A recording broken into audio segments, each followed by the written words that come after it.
Bonjour, c'est Clémentine Portier-Kaltenbach. Soyez les bienvenus au cœur de l'histoire.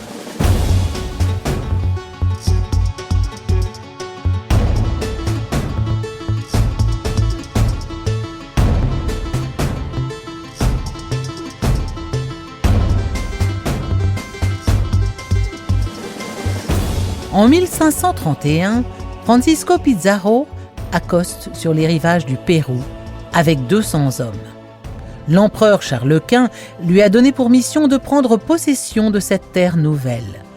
Fort des récits rapportés par son cousin Hernán Cortés, découvreur du Mexique, Pizarro aborde cette terre avec d'autant plus d'assurance et de confiance que le Pérou révèle d'emblée un atout majeur que n'avait pas le Mexique et qui va attiser la convoitise de tous les conquistadors présents dans le Nouveau Monde. Cet atout, c'est l'or, dont les filons semblent plus nombreux au Pérou que les étoiles dans le ciel. Dans cet épisode en 2 parties, je vais vous raconter les premiers pas de Pizarro au Pérou et le mystère du fabuleux trésor des Incas. En ce mois de janvier 1531, par une mer agitée et des vents violents, les navires de Francisco Pizarro mettent l'ancre au large de l'immense terre appelée Pérou. On s'apprête à mettre les chaloupes à la mer et à accoster. Les hommes d'équipage sont confiants. Ils apprécient leur capitaine. Ils savent qu'il a la fermeté de caractère et l'esprit d'aventure de son cousin Hernán Cortés, découvreur du Mexique. Malgré l'échec des expéditions précédentes qui ont tourné au désastre, Pizarro ne s'avoue pas vaincu. Avoir débarqué une première fois avec seulement 12 soldats était une grossière erreur, une folie. Cette fois, il a obtenu le soutien du roi Charles Quint, aussi est-il accompagné par plus de 200 hommes, une vingtaine de cavaliers et des canons. À quoi ressemble notre conquistador ? Eh bien, c'est un homme de forte stature qui a passé la cinquantaine. Contrairement à son cousin Cortés, qui est de noble naissance, Francisco Pizarro est issu d'une famille pauvre. Il est presque analphabète. Qu'importe, puisque dans le Nouveau Monde, le courage et l'audace peuvent bouleverser les destins. Dans ce visage dominé par un front haut et soucieux, on devine un homme déterminé, ambitieux, fort de caractère, mais humble de cœur. C'est un chef né. Il sait galvaniser ses hommes, les décider à l'exploit, quand il s'agit de conquérir un peu de gloire. Quel homme étonnant fut Pizarro. Cette force d'âme que rien ne put dompter n'était pas sa seule vertu. Ennemi du luxe et du faste, simple et grand, noble et populaire, sévère quand il le fallait, indulgent quand il pouvait l'être, prodigue de sa propre vie, attachant un grand prix à celle d'un simple soldat, libéral, généreux, sensible. Il n'était assoiffé que de la gloire d'avoir entrepris et fait une immense conquête. Le destin a voulu que le Mexique, comme le Pérou, soit conquis par 2 hommes unis par les liens du sang et par une étonnante disposition d'esprit pour l'époque, le mépris de l'or. En cette matinée de janvier, les hommes de Pizarro sont donc décidés à accoster. Il fait humide, il fait faim, il fait soif. Depuis des jours, ils ne se nourrissent que d'écrevisses et de coquillages. L'humidité fait apparaître sur leur corps et jusqu'au visage des verrues qui prennent racine au plus profond des chairs. Revenir à Panama d'où ils sont partis ? Impossible, ils ne tiendraient pas le coup jusque-là. Une seule issue, accoster. Mais les précédentes tentatives pour pénétrer dans les terres ont été des échecs. Les habitants sont nombreux, le rapport entre les Espagnols et les indigènes est de 1 à 100. Pizarro a patiemment évalué les risques. Mais que pourraient craindre de bons chrétiens civilisés de ce peuple qui semble si proche de l'animalité ? Ces hommes-là ne vivent-ils pas à moitié nus ? Si les femmes portent des sortes de jupes courtes, les hommes ont des tuniques qui s'arrêtent au niveau du bas-ventre et qui laissent apparaître ce qui, chez les êtres civilisés, est toujours caché. Ces indigènes portent les cheveux longs, leurs visages sont criblés de clous d'or en guise de parure. Que leur apparence soit surprenante passe encore, Mais ce qui est proprement insupportable aux yeux de Pizarro et ses hommes, c'est de voir comment ces hommes-là brutalisent leurs femmes. Là voilà la preuve de leur bestialité. D'ailleurs, vivant à moitié nus et battant leurs femmes, ils doivent forcément s'adonner aussi au péché contre nature, proscrit par la Bible comme l'abomination de l'abomination, les relations charnelles entre hommes. Il est urgent de les convertir et d'en faire de bons chrétiens, bon gré, mal gré. Une fois à terre, les hommes de Pizarro s'avancent prudemment, se frayant un passage dans l'épaisse végétation. Les rivières, nombreuses, sont infestées de sortes de lézards géants que les Indiens appellent caïmans. Pour se nourrir, il n'y a pas grand-chose, on doit se contenter de ces fruits étranges que l'on appelle des manglès, les mangues bien sûr. Les premiers jours se passent sans incident, les Indiens semblent pacifiques. Mais déjà une question taraude les Espagnols. D'où peut donc bien venir cet or dont se parent tous les habitants des pieds à la tête? Et ces émeraudes, de quel gisement fabuleux viennent-elles? On traverse des villages écrasés de soleil. Au milieu de ces villages, des temples, agrémentés de sculptures effarantes. Sur les arbres sont accrochés les corps momifiés de femmes et d'enfants. Autour des autels pendent des têtes réduites à la dimension du poing. Pizarro a entendu le récit des capitaines de Cortés sur les sacrifices humains perpétrés par les Aztèques au Mexique. Va-t-on retrouver ici les mêmes horreurs? Si Pizarro avait un tant soit peu redouté d'avoir à trouver les arguments pour pousser ses soldats plus avant dans les terres, il est à présent rassuré. Tous sont enthousiastes pour continuer l'aventure. Mais vraiment par soif de découverte? À mesure qu'il progresse, Pizarro veut en savoir plus sur le roi qui commande à ce peuple. Il a manqué de peu l'occasion de le rencontrer. Il est mort, semble-t-il, il y a à peine 1 an. Mais les ouvrages qu'il a réalisés pour son pays sont immenses. Ils consistent principalement en un réseau routier extraordinaire, alors que la configuration du pays, à flanc de montagne, est chaotique.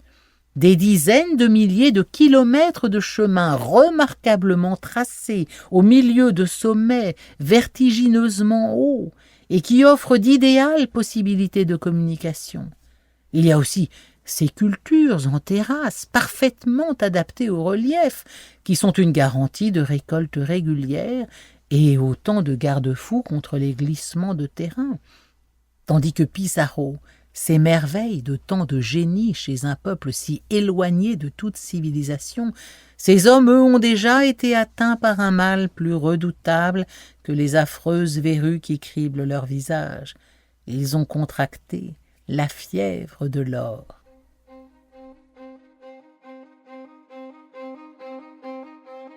Pizarro apprend que ce peuple se nomme dans sa propre langue les Incas. Leur roi est mort l'année passée, il se nommait Huayna Capac. Depuis sa mort, ses 2 fils se disputent le pouvoir. Le fils légitime, Huáscar, est un Indien juste, de noble manière, et prêt à composer avec les nouveaux venus. Le second fils, Atahualpa, est aussi cruel et fourbe que l'autre et doux et loyal. C'est du moins la description qu'en fait la chronique. Car pour l'essentiel, les pratiques de ces monarques du bout du monde restent étrangères à ce que nous connaissons. Il est par exemple impensable pour un Inca de regarder son roi en face. Si cela se produit, cela constitue un suprême outrage. Le roi ne se déplace que sur une litière portée par 4 hommes, que l'un d'entre eux vienne à se plaindre, on lui coupe la tête, séance tenante. Chaque village paie un impôt au grand Inca sous forme de bétail, d'or ou d'argent. Un village s'étant par le passé rebellé contre le monarque, ordre fut donné qu'on arrache à tous les habitants toutes les dents de la mâchoire supérieure, et que cette marque d'infamie soit perpétuée sur tous leurs descendants. Chemin faisant, les Espagnols comprennent que la capitale de cet étrange empire se situe au sud du pays et qu'elle s'appelle Cusco. Là se situe le palais du roi, et le sanctuaire qu'il a fait bâtir pour le soleil, dieu unique qu'adorent tous les Incas, est nommé par eux Temple du Soleil. Un lieu que l'on dit fabuleux. La description qu'en font les rares témoins laisse les hommes de Pizarro comme hypnotisés. Le roi Huayna Capac, dit-on, a fait rebâtir entièrement la capitale pour en faire la citadelle même de l'astre du jour, le temple du soleil, est fait de murs recouverts de plaques d'or. Les toits sont de lames d'argent. On dit qu'au cœur du palais du roi se trouve un jardin où tout, flore et faune, est représenté en or massif. Lorsque le premier fils de Huayna Capac est né, le roi a fait tresser pour lui une corde d'or, une corde si lourde qu'il a fallu 200 hommes pour la porter. C'est pour cette raison que son fils a été nommé Huáscar, ce qui signifie corde. À son nom, selon la coutume, a été adjoint le surnom Inca, qui est l'équivalent de César ou de chef. Dans chaque village qu'il traverse, les hommes de Pizarro, fébriles, s'emparent de tout l'or qu'il leur est possible de porter. Pizarro les laisse faire. Perpétuellement songeur, il semble happé par une vision intérieure. Tandis qu'il rêve de gloire, ses soldats font le compte des richesses déjà acquises en si peu de temps, après en avoir déduit ce qui revient à l'empereur Charles Quint, à savoir le 5e du trésor. Pizarro ayant appris que les 2 fils du roi défunt se battaient pour le pouvoir, il sait qu'il arrive au moment opportun. Rien n'est plus facile à soumettre qu'un peuple divisé. L'occasion lui est donnée rapidement de rencontrer l'un des 2 rivaux. Atahualpa, en effet, apprenant la venue d'hommes pourvus de longues barbes et montant des brebis géantes, dépêche une ambassade devant Pizarro. La colonne des soldats espagnols s'arrête devant le cortège des Incas venus à leur rencontre. On présente à Pizarro des souliers peints et des manchettes d'or. Puis on l'invite à chausser les uns et à se parer des autres pour être reconnu par le grand Atahualpa qui l'attend dans la ville de Coyamarca, en plein cœur des montagnes. L'endroit rêvé pour un guet-apens. Pizarro se méfie. Son cousin Cortés a déjà fait l'expérience de ces accueils faussement amicaux au terme desquels on trouvait l'embuscade. Il fait savoir aux émissaires que ses intentions sont pacifiques et qu'il veut être de ses amis. La réponse ne se fait pas attendre. « Je recevrai avec plaisir l'offre de votre amitié, à condition que vous rendiez aux Indiens mes sujets tout l'or et l'argent que vous avez pris dans mon pays. » Accepter un tel marché ? Impossible. Il n'est que de lire l'inquiétude dans le regard de ces hommes qui, ayant accumulé des fortunes par leur pillage, n'ont pas la moindre intention de s'en défaire. Mais le rapport de force entre les Indiens et les Espagnols interdit toute arrogance. On est à 1 contre 200. Au soir du 16 novembre 1531, Pizarro et ses hommes ne ferment pas l'œil de la nuit. On fait des rondes, la menace est partout. La proposition de Atahualpa sent le traquenard. Que faire ? Dans l'intimité de la nuit, Pizarro reproduit la ruse de son illustre cousin. Il cache chevaux et cavaliers dans les bosquets. Si un combat est engagé, leur apparition sèmera la panique parmi les Indiens. Atahualpa, de son côté, a envoyé 5000 Indiens dans les montagnes pour encercler les Espagnols. Leur progression, volontairement lente, est absolument silencieuse. Ils mettent 4 heures pour parcourir moins de 2 kilomètres. Atahualpa a galvanisé ses troupes. Comment les Incas auraient-ils peur de ces envahisseurs en nombre si ridiculement restreint ? Comment auraient-ils à redouter ces créatures si lâches, si efféminées, si fainéantes, qu'elles sont obligées, pour n'avoir pas à marcher, d'avancer à dos de brebis géantes ? Le soleil se lève sur le massif. Malgré l'altitude, on est à presque 3000 mètres. Les soldats de Pizarro sont prêts à combattre. Soudain, au milieu des Indiens attroupés à quelques dizaines de mètres, apparaît un cortège. C'est Atahualpa en personne, porté sur une litière couverte de fils d'or. Il se dresse subitement et appelle les Espagnols à se rendre. Pizarro, d'un geste, fait avancer Vincent de Valverde, le jésuite qui l'accompagne. Ce dernier brandit l'évangile devant Atahualpa. Il n'y a qu'un seul Dieu en 3 personnes, qui a créé le ciel et la terre et toutes les choses qui y sont, qui a formé de terre le premier homme Adam, puis d'une de ses côtes Ève, sa femme. Le Pérou est échu à sa majesté impériale, le roi Charles. Si vous obéissez à l'empereur et recevez le baptême, il vous protégera et vous défendra. Valverde poursuit son sermon durant plus d'une demi-heure. Atahualpa demande qu'on lui passe cette chose sur laquelle sont consignées ses étranges croyances. On lui apporte la Bible.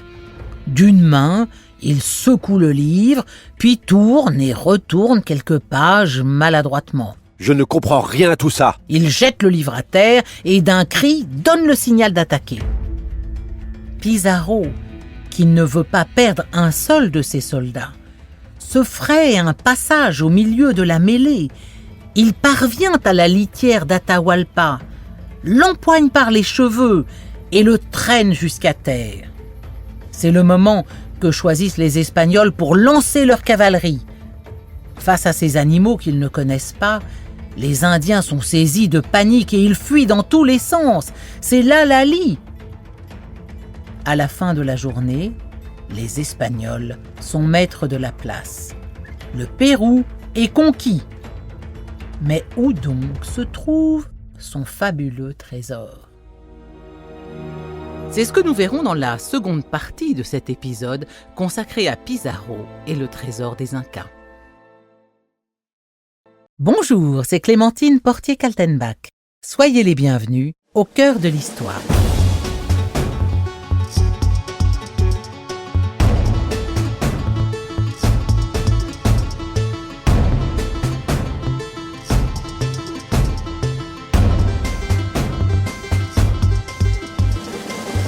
Nous avons laissé Pizarro et ses hommes victorieux d'Atahualpa et de ses Indiens. Reste maintenant à s'emparer de leur trésor. Dans la ville de Cajamarca, les Espagnols trouvent tant d'or que Pizarro lui-même est abasourdi. À elle seule, la vaisselle d'or du monarque est évaluée à 60 000 pistoles, une somme colossale pour l'époque. On enferme Atahualpa dans une maison d'une 30aine de mètres carrés. À cet instant, Pizarro sait qu'il s'est fait maître de l'un des empires les plus puissants du Nouveau Monde. Sa soif de gloire est étanchée.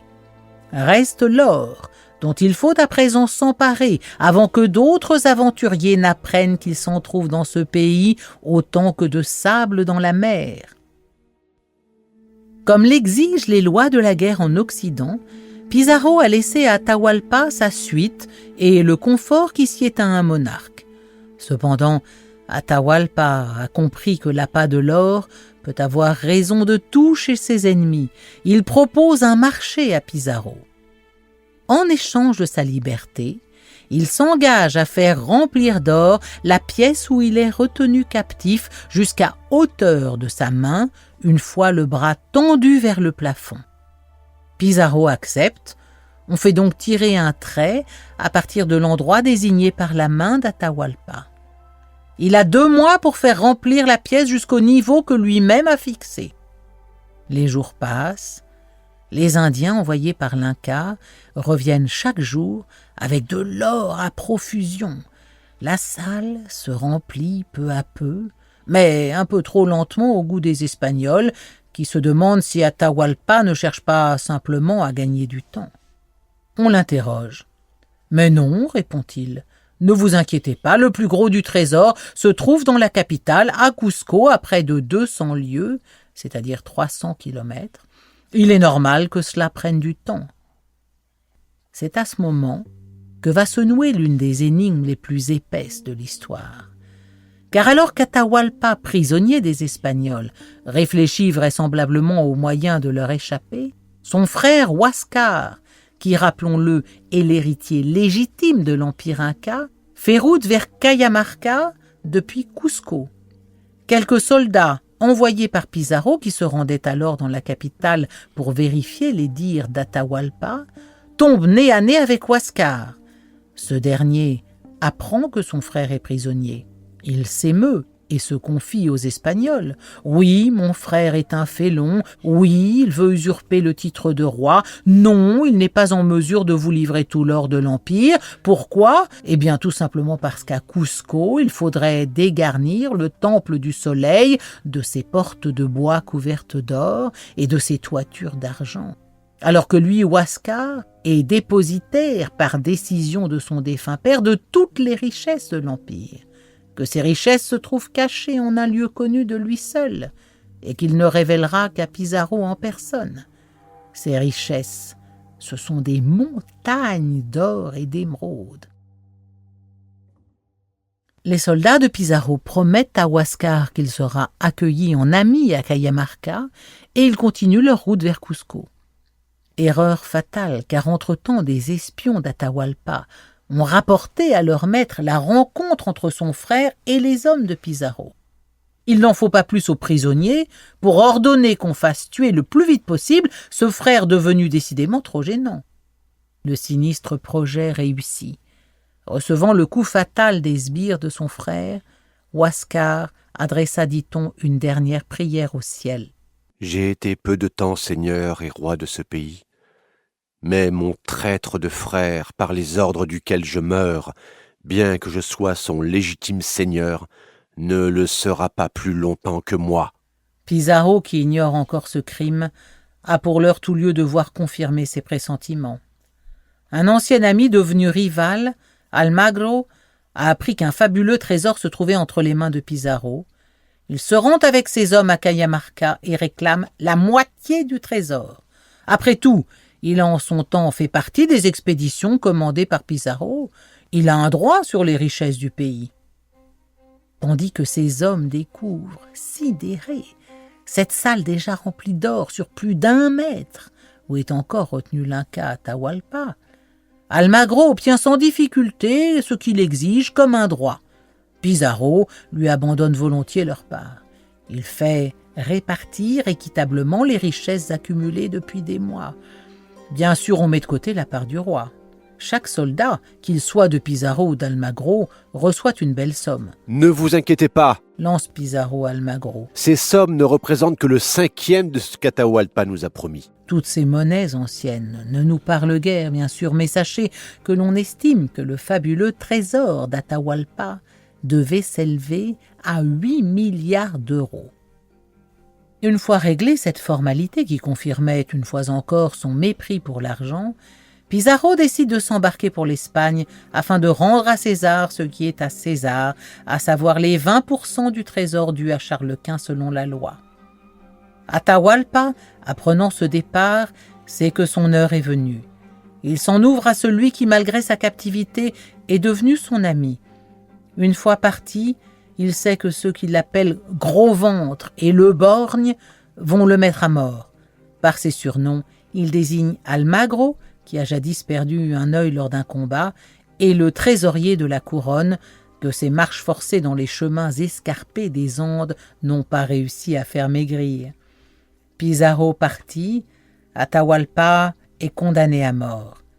Il se défend, arguant que s'il est prisonnier, c'est qu'il le veut bien, que rien ici-bas ne se fait sans sa volonté. « Il faut que vous soyez bien mal informé de l'autorité avec laquelle je commande à tous mes sujets, puisque, pour ainsi dire, ni les oiseaux du ciel n'oseraient voler, ni même les feuilles des arbres se mouvoir dans ce pays, si je n'y donne mon consentement. » Avant qu'Atahualpa ne soit exécuté, le jésuite Vincent de Valverde lui donne le baptême.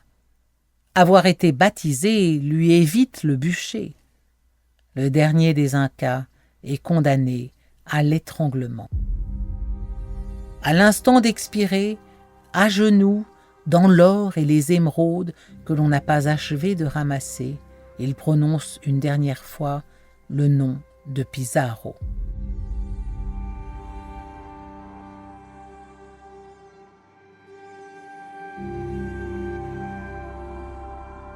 « 1533.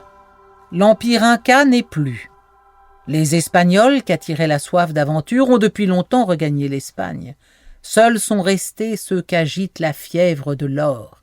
À la mort d'Atahualpa, les conquistadors se livrent à une guerre fratricide. Tous savent qu'un trésor fabuleux se trouve quelque part, enterré dans le sol du pays, mais où? Un capitaine de Cortés, un certain Alvarado, depuis le Mexique, a eu vent de ce magot à déterrer. Il décide de gagner Cusco, qui est au sud du pays, par Quito, qui est au nord, après avoir débarqué à l'altitude de cette ville. Entreprise insensée. Traverser 300 kilomètres de montagne par 3 à 4 000 mètres d'altitude dans un accoutrement fait pour des températures de 30 degrés. Rapidement, outre le mal d'altitude qui cause vertiges et nausées incessantes, la faim et le froid déciment la colonne. Pour les malheureux, attirés ici par l'appât de l'or, chaque journée de marche est un nouveau supplice. Au vent glacial qui tétanise les membres, succèdent de mystérieuses pluies de cendres chaudes. Les brûlures remplacent les gelures, tandis que les tempêtes de neige alternent avec l'orage. Dans les vallées, la végétation est si épaisse qu'il faut se frayer un passage au sabre. Certains ont emmené femmes et enfants dans cette folle expédition. Un capitaine, qui était avec sa femme et ses 2 petites filles, décide de rester avec elles quand il est évident qu'elles ne peuvent plus avancer d'un pas. Tous sont abandonnés à la mort blanche, à 4000 mètres par 20 degrés en dessous de zéro. La colonne finit tout de même par atteindre son but, mais sur 200 soldats, 60 sont morts, victimes des neiges éternelles. Dès 1540, la soif de l'or attire les aventuriers de tous les pays. On interroge les anciens conquistadors, on torture les Indiens qui auraient pu être mis au courant du secret de Huáscar. On massacre les habitants des villages qui ne veulent pas coopérer, sous prétexte qu'ils refusent le baptême. La population des Incas, en quelques années, est réduite au 10e. Il faudra attendre 2 siècles pour qu'un Espagnol qui porte comme le jésuite qui accompagnait Pizarro le nom de Valverde prétende avoir trouvé le trésor et consigne sur un carnet le chemin à suivre pour le trouver. Ce carnet, dont il existe une copie à Madrid, est une véritable énigme dans l'énigme. Selon ce carnet, il faut d'abord suivre un chemin qui passe par une ferme, appelée ferme de la Moya, puis demander à voir une montagne nommée Cerro Guapa. À partir de là, le voyageur est censé repérer 3 montagnes identiques disposées en forme de triangle. La suite de la description laisse entrevoir un véritable labyrinthe au milieu du massif montagneux. Après avoir parcouru un peu la forêt, on vous a demandé de passer la nuit dans une hutte ou les restes d'une hutte que vous deviez trouver à cet endroit. Après y avoir passé la nuit, continue ton chemin à travers la forêt dans la même direction jusqu'à ce que tu atteignes un autre ravin profond et sec. Après avoir atteint le ravin comme indiqué, il vous a alors été demandé de jeter un pont sur celui-ci et de le franchir lentement et prudemment, car le ravin sera très profond. Les amateurs des aventures de Tintin ne manqueront pas de remarquer les frappantes similitudes avec le plan du Temple du Soleil. Il semble que Hergé ait suivi de très près les indications de Valverde pour écrire son album. Bien avant Hergé, au XIXe siècle, certains aventuriers se sont lancés dans la recherche du trésor perdu des Incas en suivant ce même carnet de Valverde. Ce dernier se terminait par une indication des plus mystérieuses sous forme de dessin. Il s'agissait pour l'auteur d'inviter ceux que tentait l'aventure à suivre un chemin représenté par une sorte de ligne enroulée en spirale. Qu'est-ce que cela pouvait donc bien signifier? Au milieu du XIXe siècle, 2 aventuriers, Blake et Chapman, décident de suivre la mystérieuse piste. Selon les témoignages, ils trouvent une grande quantité d'or cachée dans une grotte. Malheureusement, l'un des 2 meurt d'une pneumonie sur le chemin du retour. Son compagnon parvient à dissimuler l'or, puis gagne le village le plus proche. On ne sait rien de plus sur son compte. Mais le plus étonnant, c'est que personne n'est en mesure de prouver que ces deux Anglais ont vraiment trouvé le trésor. Mieux que cela, il n'existe aucune trace de leur existence, ni dans les archives, ni même dans les registres municipaux de leurs villes respectives. Un moine jésuite a lui aussi tenté de retrouver le trésor.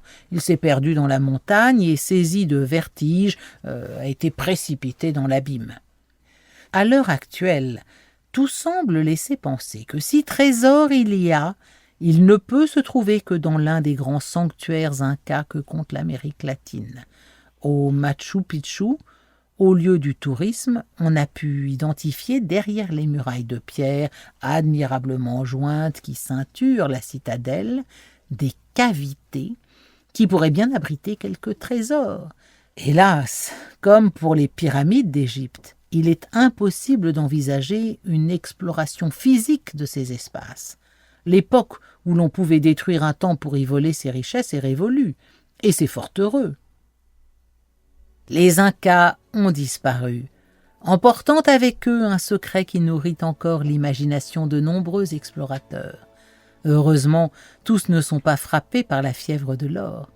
À Kunturhuasi, au cœur des Andes péruviennes, une mission japonaise a trouvé dans une sépulture des parures d'or qui, à l'heure actuelle, sont devenues propriété exclusive du village où elles ont été découvertes. L'argent collecté lors de plusieurs expositions a permis de donner à ce village un rayonnement qui fait la prospérité de tous ses habitants et leur fierté. Tous là-bas sont des Indiens Quechua, descendants directs des Incas. La plupart ne connaissaient pas leur propre histoire avant cette découverte. Le trésor des Incas, s'il existe, serait alors une belle occasion de rendre à un peuple sa culture et ainsi de l'enrichir 2 fois.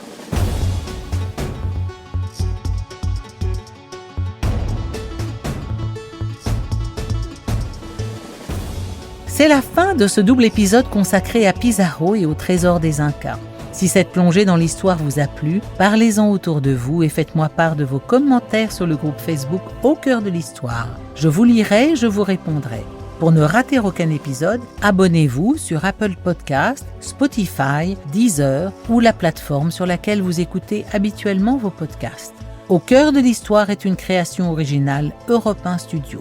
L'épisode que vous venez d'entendre a été coécrit avec Jean-Louis Bachelet.